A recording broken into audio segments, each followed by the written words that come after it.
रमजान का विज्ञान, दिमाग, आत्मा और इंसान पर रमजान का असर।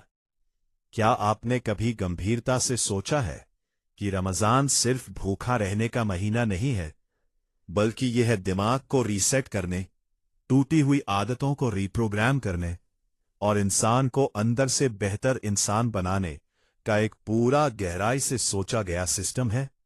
आज हम बात करेंगे रमजान के पीछे छुपे न्यूरोसाइंस की, मानसिक स्वास्थ्य पर इसके गहरे असर की, और यह कि आधुनिक साइकोलॉजी रमजान के बारे में आज क्या कहती है। क्योंकि हैरानी की बात यह है, जिसे लोग सिर्फ इबादत समझते हैं, वो असल में दिमाग, आत्मा और समाज तीनों की ट्रेनिंग है। सेक्शन 1, रमजान सिर्फ इबादत नहीं, एक गहरा परिवर्तन। रमजान इस्लामी कैलेंडर का 9वां महीना है। यही वो महीना है जिसमें इंसानियत के लिए सबसे बड़ा मार्गदर्शन कुरान नाजिल हुआ। इस पूरे महीने में सूरज निकलने से लेकर डूबने तक उपवास, बुरी आदतों से जानबूझकर दूरी, सदका और आत्मसंयम, और सबसे अहम, अपने अंदर झांकना। रमजान इंसान को बाहर से नहीं, अंदर से बदलने की कोशिश करता है। लेकिन असली सवाल यह है, इस बदलाव का असर हमारे दिमाग पर क्या होता है। सेक्शन 2, आस्था और मानसिक स्वास्थ्य। साइंस क्या कहती है? आधुनिक मनोविज्ञान आज इस बात को मान चुका है कि धर्म और आस्था मानसिक स्वास्थ्य में बड़ी भूमिका निभाते हैं। रिसर्च बताती है, आस्था इंसान को एक अनिश्चित और डरावनी दुनिया में दिशा देता है। धार्मिक समुदाय अकेलेपन को कम करता है और जीवन का कोई बड़ा उद्देश्य, डिप्रेशन और एंजाइटी से लड़ने में मदद करता है। जब इंसान जानता है कि उसकी जिंदगी सिर्फ खाना कमाना नहीं, बल्कि किसी बड़े अर्थ से जुड़ी है, तो उसका दिमाग ज्यादा स्थिर और संतुलित रहता है। इस लिहाज से रमजान सिर्फ धार्मिक अनुभव नहीं, बल्कि एक थेरेप्यूटिक प्रोसेस है। सेक्शन 3, अपनापन, इंसान की बुनियादी जरूरत। मशहूर मनोवैज्ञानिक कार्ल रॉजर्स कहते हैं, अपनापन भावनात्मक स्थिरता की कुंजी है, और रमजान इस अपनापन को जिंदगी में वापस ले आता है। रमजान में परिवार एक साथ बैठता है, इफ्तार एक साथ होता है, मस्जिदें भर जाती हैं, समाज एक ही लय में सांस लेता है।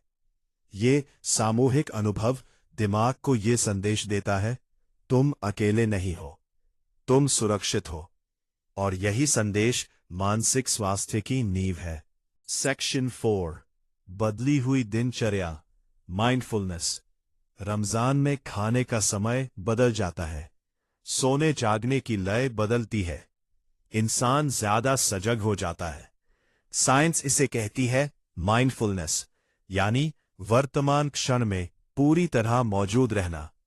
और माइंडफुलनेस स्ट्रेस को कम करती है, ट्रॉमा से उभरने में मदद करती है, अवसाद और चिंता को घटाती है। यानी रमजान किसी ऐप या कोर्स के बिना नेचुरल माइंडफुलनेस ट्रेनिंग है। सेक्शन 5, दिमाग, डोपामाइन और बुरी आदतें।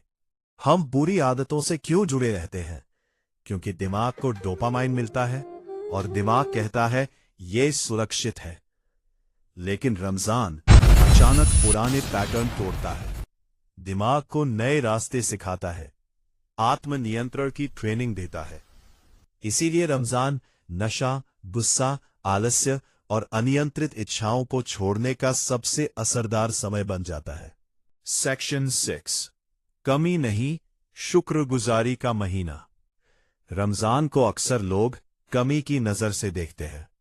खाना नहीं, यानी दिन भर अपनी पसंद की चीजें ना खा पाना, पीना नहीं, प्यास लगने पर भी खुद को रोकना, आराम नहीं, कम नींद, बदली हुई दिनचर्या। सुब्हान अल्लाह, अल्हम्दुलिल्लाह, अल्लाहु अकबर, अल्लाहु अकबर। और थकान। लेकिन रमजान को सिर्फ इन बातों तक सीमित कर देना उसके असल मकसद को अधूरा समझना है।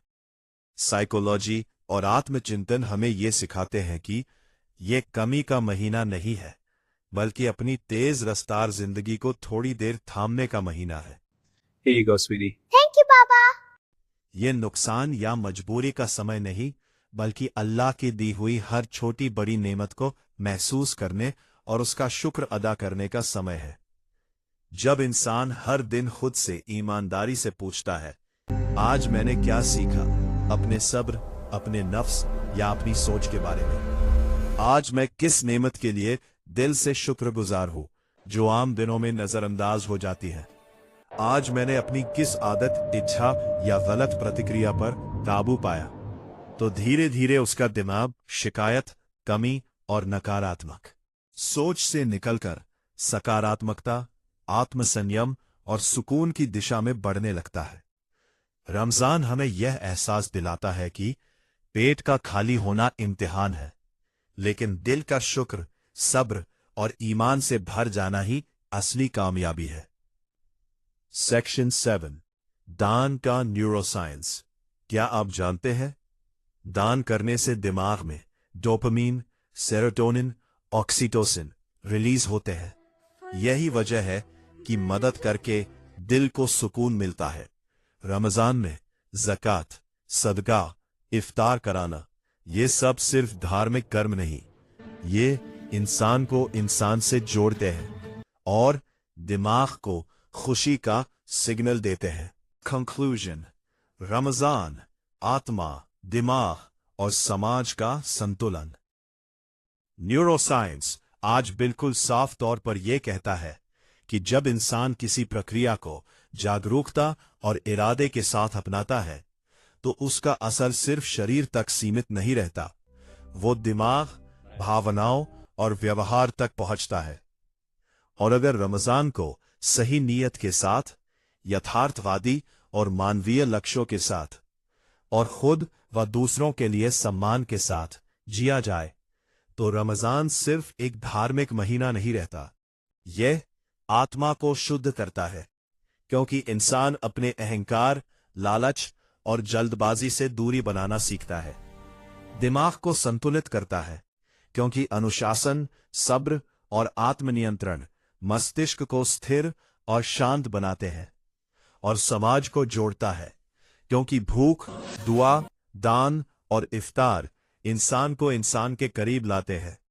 इस नजरिए से देखा जाए तो रमजान कोई बोझ नहीं, कोई सजा नहीं और कोई मजबूरी नहीं है। रमजान इंसान के लिए एक रीस्टार्ट बटन है, जहां वो रुकता है, सोचता है और खुद को बेहतर बनाने का फैसला करता है।